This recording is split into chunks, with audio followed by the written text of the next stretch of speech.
Hello and welcome to this week's angling vlog.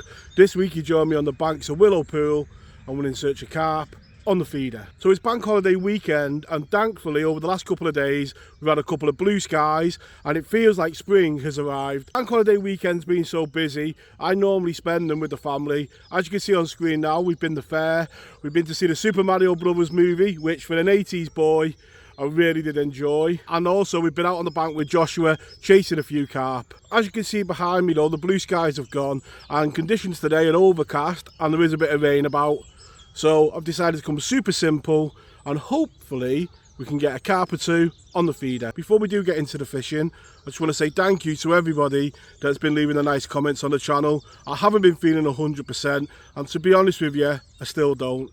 If any of the regulars want an idea that I don't feel 100%, there's a bit of rain about today and you might not have seen that too many times on the vlog.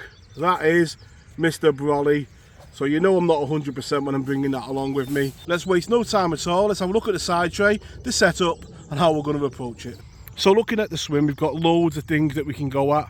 We've got a nice margin down here that I know from experience with the bread, you know, floating crust on here, the carp do like getting down. We've also got open water and, you know, to the edge of the willow, and we've also got a short island chuck as well. So we've got plenty of options today, and like I say, I'm not hoping to be on the bank too long, just really coming out for a quick opportunistic few hours on the bank and hopefully get a bend in the rod. So looking at the side tray, nice and simple, got some micro pellets that I've just wetted when I've arrived and they're perfect now to go. Got some of the Hinders crumb, and that is if I just want to cap a feeder or be super negative if it's hard. You know, I know that works well on here and it does bind well on the feeder. Hook bait wise, we've got a couple of options. We've got some of the new barrels from Hinders and different colours.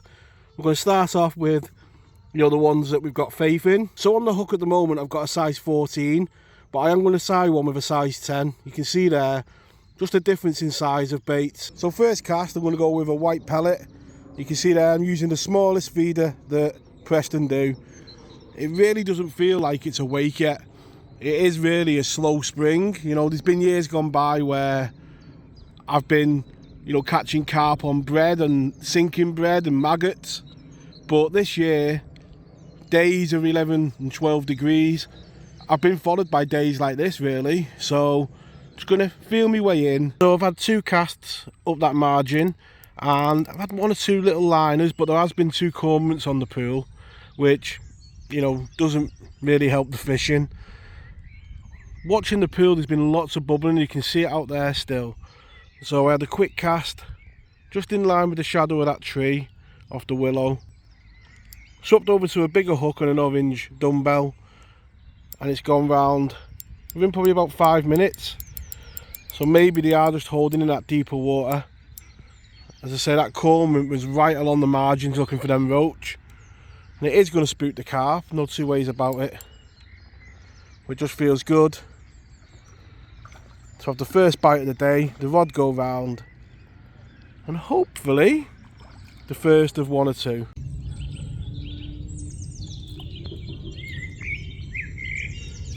And what a lovely fish to start the vlog. Mr. Ghosty, and what a battle he did put up.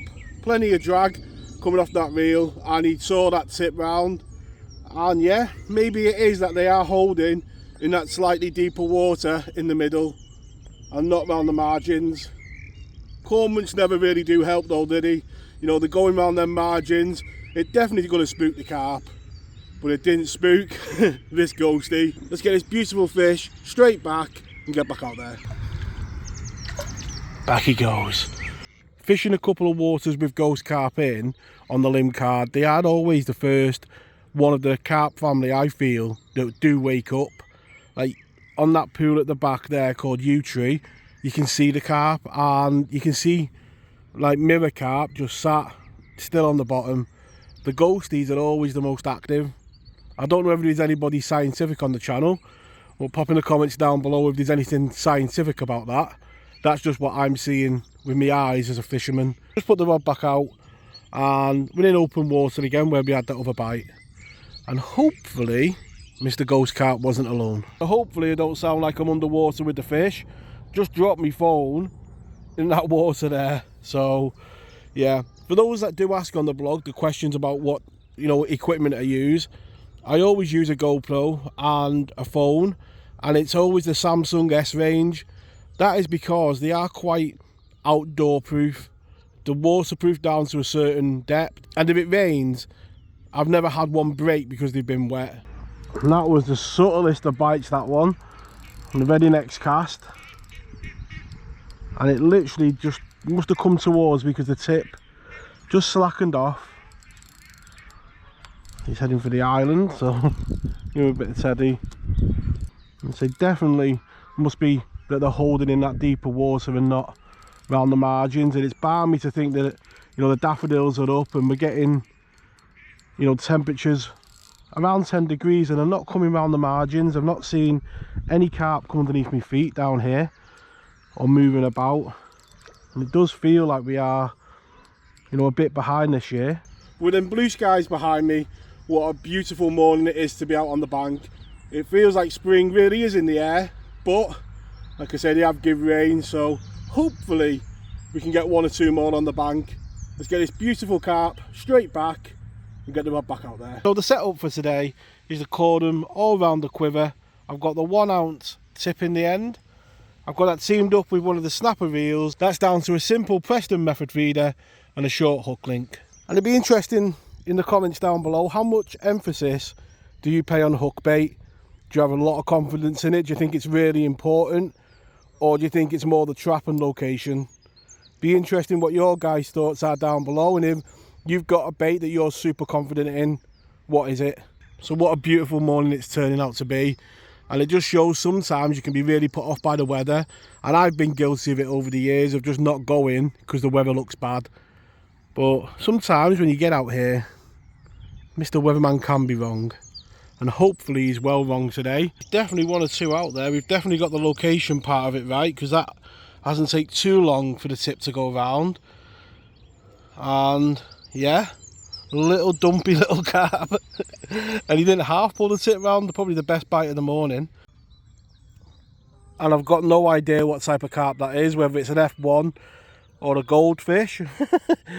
But my God, he's been feeding. Leave down below in the comments what you think it is. Just thought I'd hold it up really quickly for camera. I'm going to give it a quick weigh before it goes back. I'm going to say, whatever it is, it's a big version of it, and we'll get it straight back. But what a lovely morning it's been on the bank.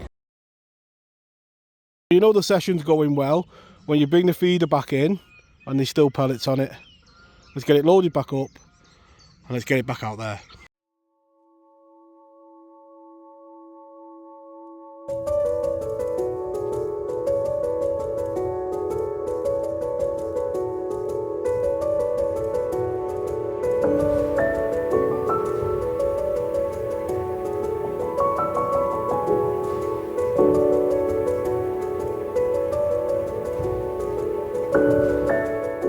As you can see now, the rain is proper coming down.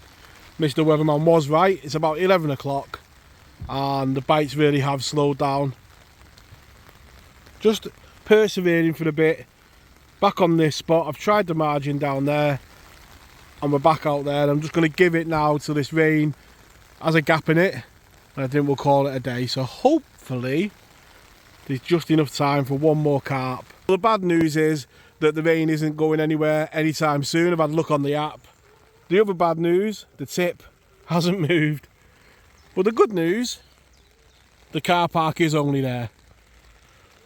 I've got to be home for midday, so I've got about 15 minutes of fishing left, and then I am going to have to make a dash for it.